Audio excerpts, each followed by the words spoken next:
Saudara Suryo, Tifa, kamu memanipulasi data. Kalian membuat satu opini negatif buruk buat Pak Jokowi. Kalian tidak mengedepankan asas praduga tidak bersalah. Kalian menghukum orang. Kalian menghina orang. Menghina. Mempermalukan orang. Datang ke kuburannya orang. Datang ke rumahnya orang. Datang ke kampus. Kalian tuh preman. Kalian tuh perusuh. Ya. Jahat kalian punya cara-caranya. Menggunakan media dengan cara-cara seperti itu. Sekarang bosmu, rajamu, pemegang payungmu Risman udah minta maaf, minta ampun. Tunggulah kehancuran kalian. Bahwa kalian adalah orang-orang yang jahat. Yang menggunakan dengan cara-cara keberanian. Mentang-mentang jadi tampil sebagai bintang media untuk menjelekkan, mempermalukan.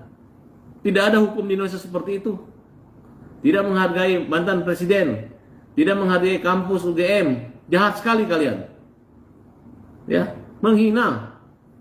Menghina sangat menghina, sangat kelewatan. Kalian orang nekat. Kalau bukan karena uang, karena ekonomi, karena jualan buku, kalian nggak mungkin segalak dan segarang itu. Jadi kita punya perlawanan itu sebenarnya Pak Jokowi tidak melawan.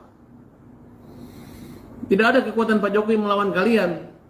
Justru kenapa datang minta maaf, minta ampun, bertobat. Terus dikatakan Pak Jokowi hebat, kuat. Padahal saya dengar sendiri berbicara kepada saya, Rismon. Ngomong apa, Bang? Ya dia ngomong ada yang mengendalikan. Bagaimana saya mau punya pengacara kalau pengacara saya disuruh-suruh oleh ini, oleh siapa? Oleh Abras. Oleh Jenderal SS katanya. Terus, ya bagaimana saya bisa meluruskan kalau mereka tidak mengerti? Bagaimana mereka sebagai peneliti nulis saja nulisannya lewat WA.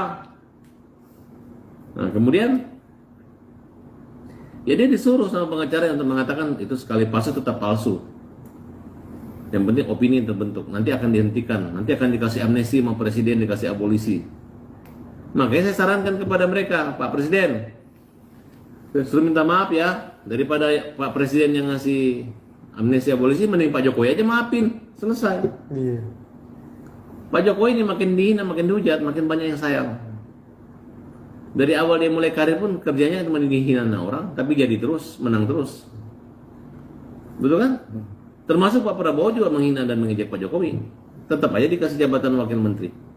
Tetap aja Pak Prabowo loyal dan hormat dan menghargai jasanya Pak Jokowi. Tetap aja didukung menjadi presiden. Makanya sampai sekarang Pak Prabowo itu tetap sayang dan hormat. Bukan karena masalah dia seorang presiden harus lebih hebat daripada Pak Jokowi.